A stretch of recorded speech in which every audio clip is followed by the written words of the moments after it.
Halo, Assalamualaikum warahmatullahi wabarakatuh. Kali ini saya akan membahas tentang makhluk gaib, yaitu malaikat, jin, setan, dan iblis. Apa dan bagaimana karakteristik makhluk-makhluk gaib tersebut, lalu bagaimana kita menyikapinya?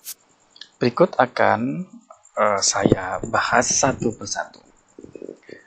Allah menciptakan makhluk gaib berupa malaikat, jin, setan, dan iblis.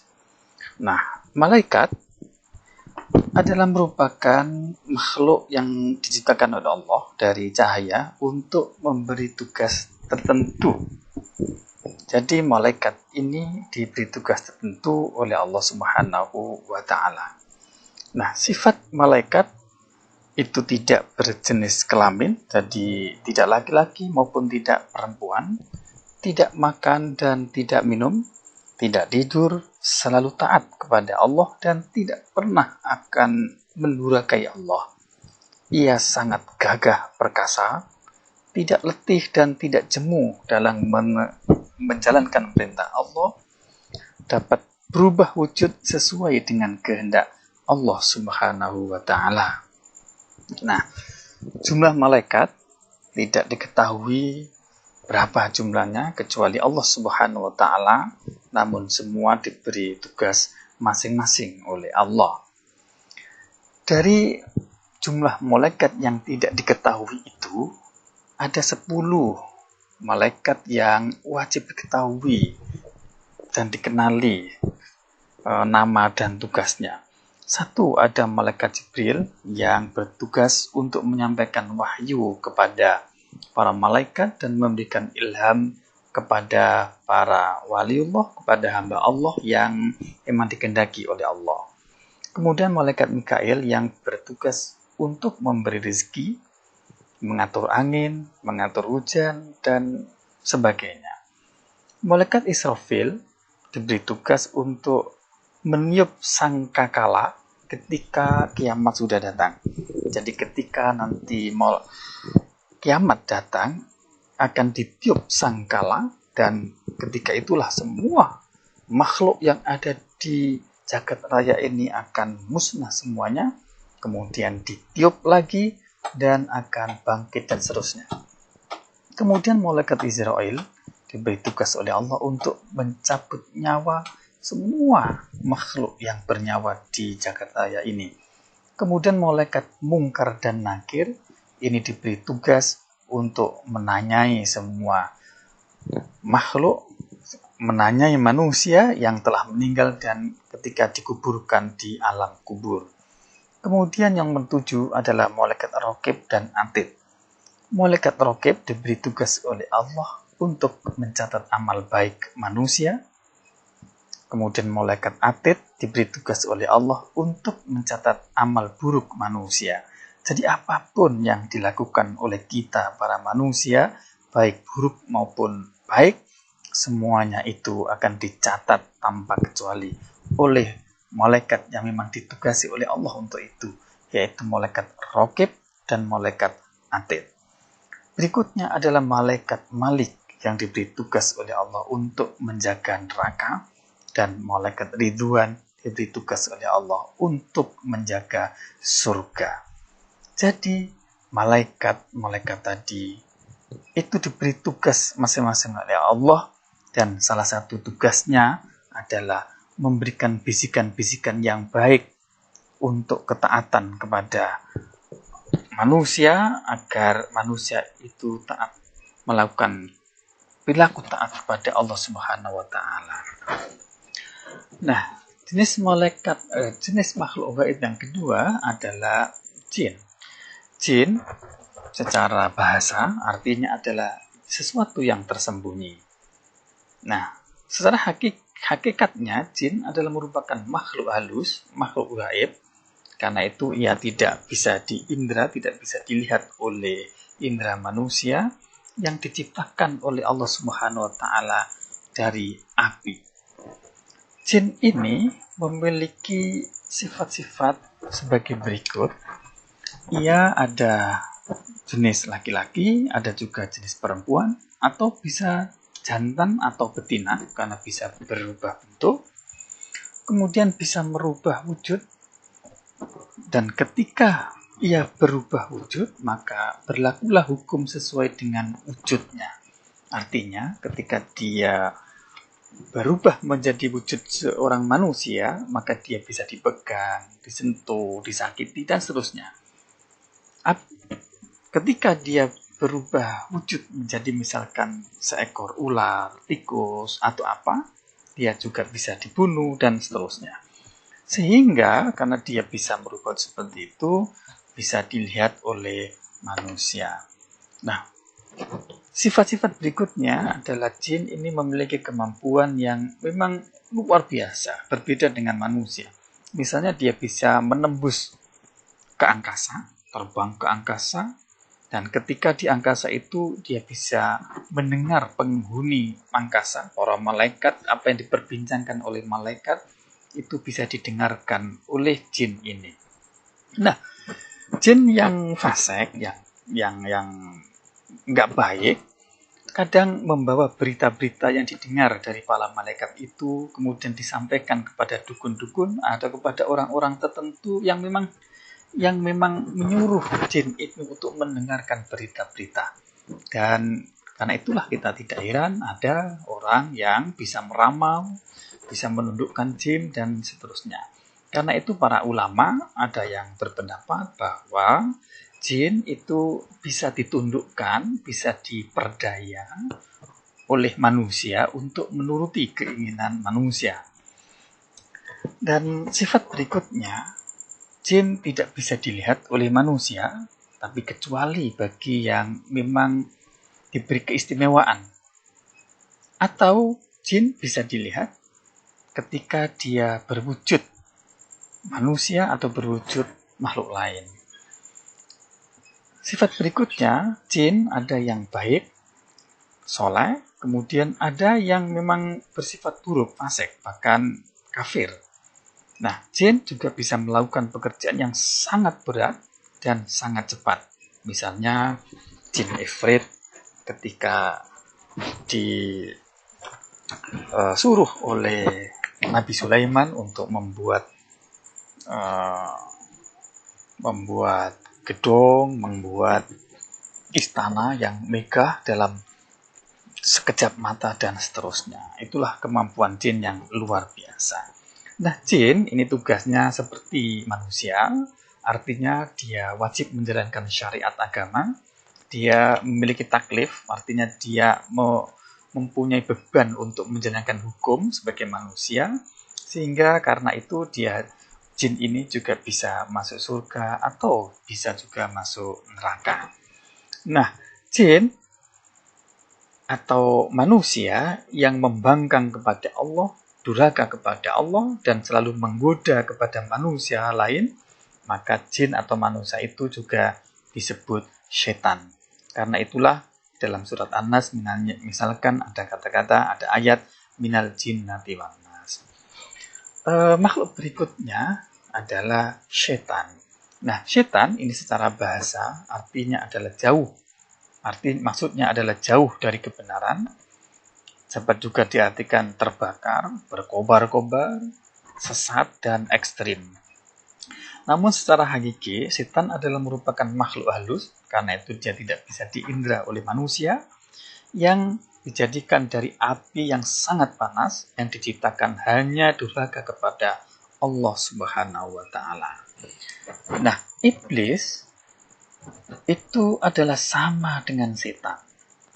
Iblis secara bahasa artinya adalah putus asa, maksudnya adalah ia putus asa dari rahmat Allah Subhanahu wa Ta'ala. Jadi sifat dan karakteristik iblis ini itu sama dengan setan. Iblis mulanya dia adalah merupakan makhluk yang sebetulnya sangat taat kepada Allah waktu itu. Kemudian karena kesombongannya, ketika itu disuruh oleh Allah, diperintahkan oleh Allah untuk sujud kepada Nabi Adam, namun karena kesombongannya dia tidak mau membangkang untuk sujud kepada Nabi Adam, kemudian Allah pun murka dan kemudian diusir dari surga. Dan saat itulah iblis disebut sebagai setan karena kekufurannya kepada Allah Subhanahu wa taala. Nah, baik iblis maupun setan itu memiliki sifat antara lain dia tidak bisa dilihat oleh manusia, namun setan maupun iblis bisa melihat kepada manusia. Dia sangat angkuh dan sombong, selalu membangkang kepada perintah Allah. Dia tidak akan bisa mati sebelum kiamat datang. Jadi dia bisa beranak pinak terus dan tidak bisa mati. Bisa terbayangkan berapa itu jumlahnya. Yang mereka ini semuanya tugasnya hanya satu, yaitu bagaimana menggoda manusia, menjerumuskan manusia agar dia masuk neraka, menjadi teman bagi dia di neraka. Dan satu lagi, iblis dan setan ini senang sekali jika manusia itu mengalami penderitaan, baik penderitaan di dunia maupun penderitaan yang berkepanjangan nanti kelak di akhirat. Nah, tugas iblis dan setan ini adalah memang diciptakan untuk menggoda umat manusia agar sesat, menyeleweng dari kebenaran, dan mengingkari kepada Allah Subhanahu wa ta'ala. Dan satu lagi, tugas setan dan iblis ini adalah selalu merangsang keinginan nafsu syahwat manusia agar manusia terjebak untuk menuruti keinginan nafsu syahwatnya sehingga dia semakin jauh dari Allah dan pada saatnya nanti dia akan gampang disesatkan dari jalan yang benar. Di samping itu, iblis dan setan ini mempunyai kekuatan yang luar biasa sehingga susah untuk dikalahkan oleh manusia. Antara lain kekuatan setan adalah ketersembunyiannya, artinya dia tidak bisa dilihat sehingga sulit untuk dikalahkan manusia. Yang kedua, setan ini bisa masuk dalam diri manusia. Kemudian setan juga bisa merubah wujud dirinya dalam berbagai bentuk yang ia inginkan untuk menggoda manusia tadi itu. Yang berikutnya, bahwa setan iblis ini sangat lihai dalam menggoda manusia. Dia lihai bisa menyesuaikan diri dalam sikap dan ucapannya dengan manusia yang dihadapinya. Artinya, ketika setan dan iblis ini menggoda orang yang baik, maka dia sikapnya baik, ucapannya juga baik. Ketika dia menghadapi manusia yang fasik, kurang ajar, dia pun bisa bertindak, bersikap, berperilaku, berkata-kata yang kurang ajar juga. Jadi dia sangat lihai dalam menyesuaikan diri dengan siapa yang dihadapi sehingga sangat mudah untuk menipu manusia.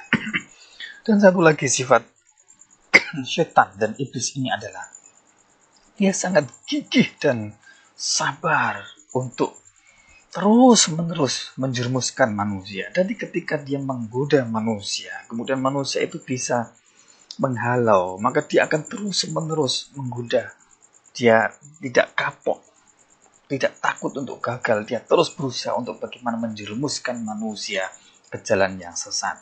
Nah, melihat dari penciptaan iblis maupun setan yang begitu buruk menjadi jelas-jelas menggoda kepada manusia, tetap ada hikmahnya bagi kita para manusia. Apa itu? Iblis dan setan yang diciptakan oleh Allah memang untuk menguji tingkat kesabaran dan tingkat ketangguhan manusia untuk taat kepada Allah Subhanahu wa taala. Lalu bagaimana melawan setan yang begitu hebat dan punya keistimewaan, punya kekuatan yang luar biasa yang tidak dimiliki oleh manusia? Jelas, setan adalah musuh yang paling nyata bagi manusia, lawan yang berat. Kenapa? Karena ia bisa melihat kita tidak bisa melihat setan maupun iblis. Dia mempunyai sifat yang licik dan bisa berubah-ubah bentuk sesuai dengan keinginan. Coba kita bayangkan begitu hebatnya setan iblis ini. Dan kita mempunyai banyak kelemahan. Nah, lalu bagaimana? Karena itulah manusia harus sungguh-sungguh untuk memerangi setan ini. Kalau tidak, maka manusia itu akan kalah terberdaya oleh setan iblis ini. Ya, bagaimana caranya? Caranya yang pertama adalah tentu kita minta perlindungan kepada Allah Subhanahu wa Ta'ala sebagai pencipta dan pemilik setan itu. Kalau setan ini sudah dikendalikan oleh Allah, maka kita agak ringan untuk bisa melawan kekuatan setan ini. Yang kedua, kita harus menghilangkan semua akhlak buruk dari hati kita. Misalnya sifat iri, dengki, hasud, ujub, riya, sombong, nifak, khianat, kikir, pelit, dan sifat-sifat buruk lain-lain. Itu harus kita hilangkan dari diri kita, karena sifat-sifat inilah yang menjadi pemicu setan untuk menggoda manusia. Yang ketiga adalah tentu kita harus berbanyak zikir kepada Allah Subhanahu wa Ta'ala. Tentu tidak zikir hanya di lisan saja, zikir harus betul-betul diresapi, disadari akan keagungan dan sifat Allah itu, sehingga betul-betul bisa punya pengaruh zikirnya itu di dalam hati manusia, di dalam hati kita. Nah, yang berikutnya, untuk memerangi setan tentu kita harus bisa mengenali, mengidentifikasi bagaimana tipu daya setan ketika kita beraktivitas apapun. Jadi ketika kita melakukan aktivitas ibadah, aktivitas kebaikan, harus selalu berpikir kira-kira tipu daya setan kayak apa pada aktivitas saya ini. Tujuannya apa? Tujuannya agar kita selalu bisa mewaspadai, selalu berhati-hati, waspada terhadap godaan setan ketika kita melakukan aktivitas tersebut. Nah, dengan cara kita melakukan 1, 2, 3, dan 4 ini, insya Allah kita akan bisa mengalahkan setan, dan setan malah bisa lari terbirit-birit ketika melihat kita. Nah, untuk mempermudah pemahaman terhadap cara melawan setan ini, akan saya hadirkan bagaimana perumpamaannya. Kalau kita umpamakan, setan itu adalah anjing, kemudian akhlak buruk yang ada pada hati seseorang itu adalah diumpamakan sebagai daging yang menjadi makanan kesukaan anjing itu. Kemudian zikir itu kita umpamakan sebagai alat penghalau atau alat pengusir terhadap anjing yang mendekat kepada kita. Maka untuk melawan anjing, seseorang tidaklah cukup hanya meminta pertolongan kepada pemiliknya agar anjing itu diikat dan dijauhkan dari seseorang. Tapi kalau hanya itu yang ia lakukan, maka si anjing pun akan menggonggong dan mengejar terus kepada orang tadi. Ketika anjing mengetahui bahwa orang tadi membawa atau memiliki daging yang menjadi kesukaan makanan anjing tadi. Nah, alat penghalau yang dibawa oleh orang tadi tidaklah akan memiliki banyak fungsi ketika anjing itu melihat bahwa orang tadi selalu membawa daging yang menjadi kesukaan makanannya. Nah, karena itu, maka cara untuk menghalau anjing tadi itu adalah, jadi buanglah daging makanan kesukaan anjing itu dan bawalah selalu alat penghalau untuk mengusir anjing, maka anjing pun akan tidak bisa mengganggu, bahkan takut kepada kita. Jadi mudahnya seperti itu. Kita untuk bisa mengalahkan setan ini, kita harus selalu minta perlindungan kepada Allah, misalnya dengan membaca ta'awudz, a'udzubillahi minasyaitonirrajim. Tapi tidak cukup, kita harus selalu mujahadah dan riyadhah, bersungguh-sungguh serius untuk menghilangkan akhlak yang buruk di hati kita, agar setan tidak tertarik untuk menggoda kita. Kemudian diperbanyak zikir dengan cara menyadari dan meresapi keagungan sifat-sifat Allah yang luar biasa hebat itu, karena semuanya adalah Allah yang mengatur. Ini sebagai penghalau agar setan, iblis tidak mendekat kepada kita. Dan ketika kita ingin melakukan sesuatu, selalulah waspada dengan cara kita mengenali apa kira-kira strategi tipu daya setan terhadap apa yang sedang kita lakukan. Sekian apapun yang saya sampaikan ini, semoga bermanfaat bagi kita semuanya, agar kita bisa terhindar dari godaan setan, kemudian bisa menuju kepada Allah Subhanahu wa Ta'ala. Akhir kalam, wallahul muwaffiq. Wassalamualaikum warahmatullahi wabarakatuh.